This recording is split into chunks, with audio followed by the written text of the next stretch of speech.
Olá pessoal, tudo bem? Espero que todos estejam bem. Eu estou fazendo esse vídeo referente ao artigo no formato paper. Se vocês pegarem o caderno de metodologia científica, lá na página 117, ele vai trazer aí para vocês a forma de produzir o artigo científico. No entanto, no caso do artigo paper, que é o formato do artigo científico, né? No entanto, eu preciso orientar vocês na questão implícita, o esqueleto desse artigo, como ele deve ser, tá? Quais os elementos que fica subentendido no desenvolvimento de um artigo nesse formato, tá? Eu já passei aquela estrutura que a gente utilizou, ela vai permanecer, tá? Aquela estrutura ela é quase que universal, então ela segue aí o resumo, introdução, aqui entraria o objetivo geral e objetivos específicos, a gente já vai tratar isso, tá? O estado da arte, a revisão da literatura, a metodologia, resultado de discussão, considerações finais. Tudo isso daqui no manual de desenvolvimento do artigo científico da Uniaselv, ele traz como desenvolvimento. Na verdade, tudo isso aqui é desenvolvimento. Isso daqui implicitamente tem que estar lá dentro. Não precisa ter item 2, item 3, item 4 e item 5, mas ele tem que estar lá dentro, implicitamente, assim como a gente vai tratar dos pormenores no desenvolvimento desse artigo. Tá? Lá, aquele manual ele orienta um passo a passo de como tem que ser as estruturas e tal, e a gente vai trabalhar em cima disso, ok? Bom, aquela estrutura que eu havia passado para vocês, ela permanece, na verdade, ela é universal, ela serve para trabalho de conclusão de curso, para dissertação de mestrado e para tese de doutorado. Essa estrutura implícita é, é utilizada em todas as áreas, tá? Então, a gente vai tratar hoje aqui, deixar bem claro para vocês como deve ser o desenvolvimento desse artigo científico, ok? Bom, então pessoal, dando sequência aí pro nossa aula, então vamos partir aqui dessa parte inicial. Lembrando, pessoal, que quando se trata de um artigo, cada revista que vocês forem escrever e publicar, ela traz um padrão, um modelo próprio dela. Assim como toda universidade tem seus pormenores de um formato de artigo. Em geral, todos, quando não tem nada explícito dizendo que tem que ser em determinado formato, segue padrão ABNT. Então, como a gente tem agora um padrão da Uniaselv e a gente vai seguir esse padrão, tá? Mas se vocês fossem escrever para Cielo ou para outras revistas, tem que seguir o padrão de cada revista. O que não impede de vocês escreverem um artigo dentro dessa estrutura que vai estar aí implícita, né? E depois transcrever no formato de cada revista. O conteúdo ele tem que seguir um encadeamento das ideias. Então a gente já vai perceber como isso ocorre. Bom, então aqui, isso está lá no caderno de metodologia científica, né? Se vocês descerem, vocês vão perceber que ele traz aqui como deve ser o texto pré-textual, né? Ou antes de inicializar o desenvolvimento. Agora eu estou meio perdido aqui que eu não lembro mais exatamente onde começa ali, mas vocês vão ter que ler e fazer toda uma formatação, né? Então, ó, por exemplo, aqui ele vai te dar quantas linhas tem que ter, negrito, o nome do acadêmico, negrito, o nome do professor, depois a universidade, o curso, dia, mês e ano. Sempre se manterem atentos, pessoal, às orientações. Se aqui diz que a data tem que ser 2 dígitos, coloquem 2 dígitos. Sigam ao extremo o que orienta a metodologia. Se a gente olha aqui tem a data 2 dígitos, no entanto aqui está com 4, aí vocês se adaptem, tá? Mas vamos voltar lá no nosso esqueleto, digamos assim. Então, resumo. Quando vocês vão escrever o resumo em geral é 200 palavras. Vocês têm que olhar no caderno lá de metodologia para verificar o que a universidade recomenda. Mas eu resumo 200 palavras com 5 palavras que são palavras-chave do trabalho de vocês, aquelas palavras que resumem ao máximo o trabalho de vocês, utilizada para cadastrar numa revista, no sistema de busca. Quando vocês vão lá fazer uma busca, vocês digitam algumas palavras para achar um texto, um artigo. Então essas palavras são as palavras que vão identificar o trabalho de vocês. No entanto, o resumo, quando vocês escrevem? Depois que terminar o artigo. Não tem como escrever antes, não tem como escrever antes esse artigo. Vocês vão primeiro terminar ele, depois que vocês terminarem as considerações finais, aí vocês vão poder fazer um resumo desse artigo lá com as 200 palavras, salvo se o caderno de metodologia sugere outra quantidade de palavras, tá? Mas vocês só vão escrever depois que terminar o artigo.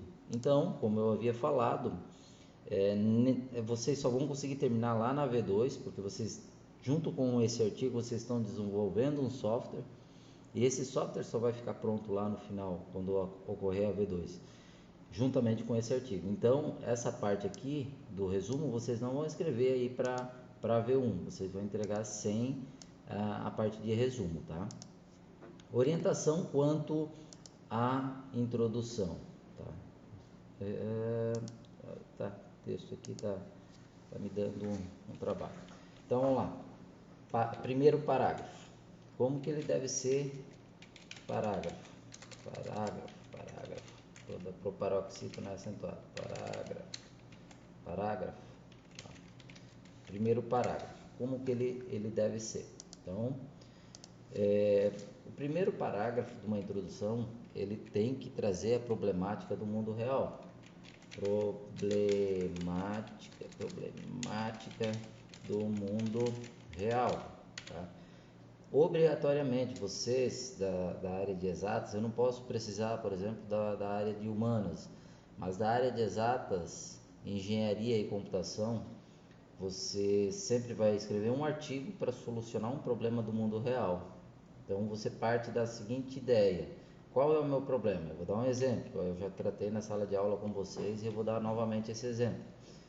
Digamos que há uma ONG,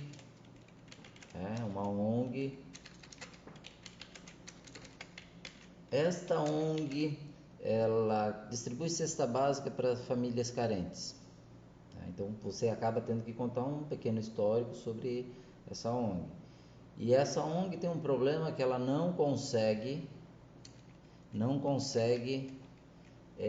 controlar quem já recebeu a cesta básica, quem realmente precisa. Tá? É muito papel, é muita planilha e ela não tem um controle seguro sobre isso. Então a ONG, ou melhor aqui, deixa eu colocar, problema da ONG e distribuição de cesta básica, tá?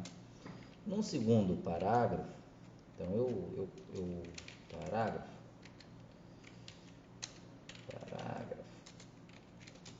o que eu tenho que fazer aqui nesse segundo parágrafo? Eu tenho que contextualizar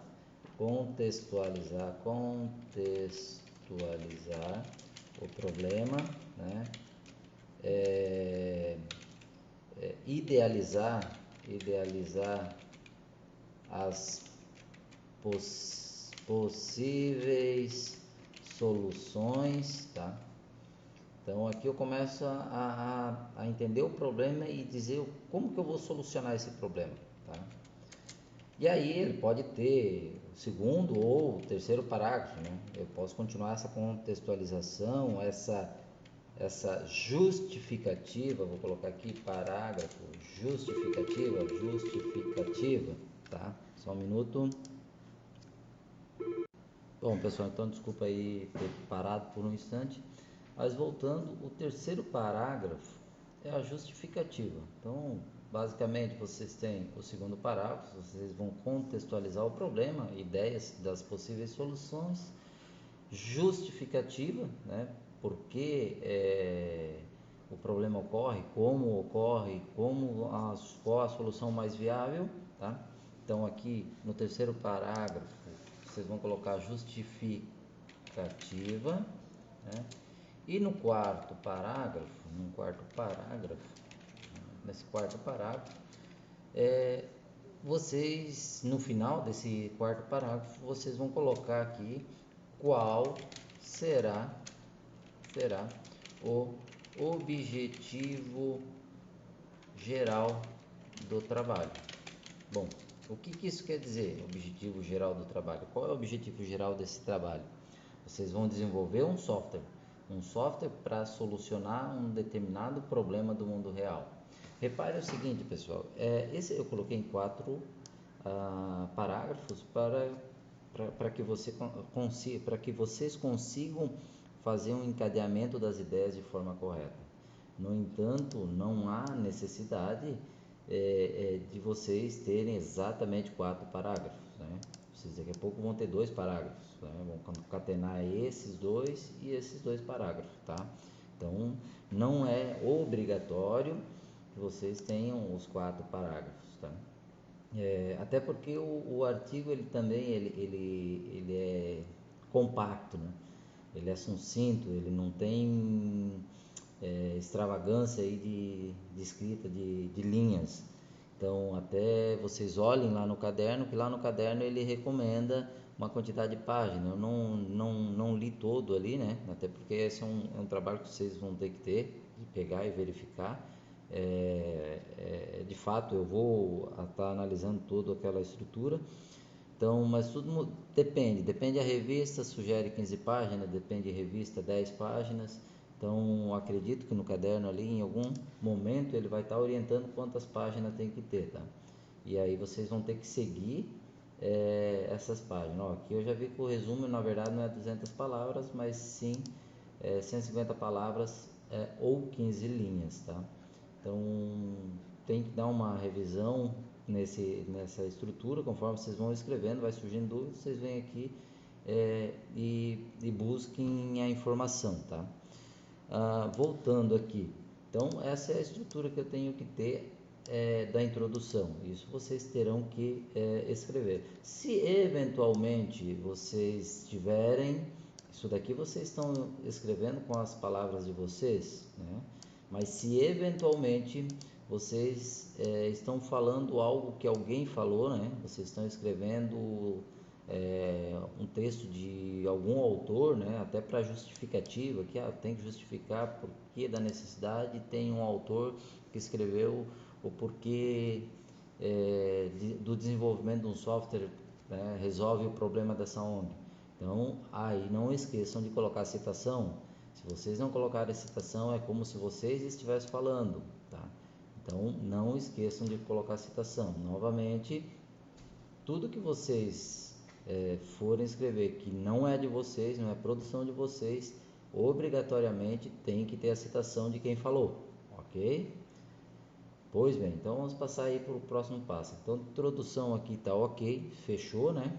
Então, vamos para o próximo passo. Então, pessoal, no trabalho que eu havia passado para vocês, nós tínhamos aqui o objetivo